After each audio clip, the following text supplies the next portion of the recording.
Ever wonder how ancient builders moved massive stones without modern tech? The secret: simple machines. Simple machines are devices that make work easier by changing the size or direction of a force. The 6 main types: levers, pulleys, inclined planes, wheels and axles, screws, and wedges. Let's look at each in detail now. Levers. A seesaw or crowbar, pivot around a fulcrum to lift heavier loads with less effort. Pulleys.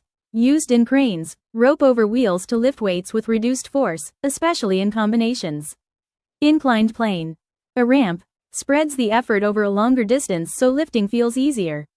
Wheel and axle. Bikes and cars, reduce friction and make transport efficient. Screw. A spiral ramp, converts turning motion into lifting or holding power, like in a bottle cap. Wedge. Knives and axes, split or cut materials by concentrating. These machines don't change the amount of work done, they just change how you do it.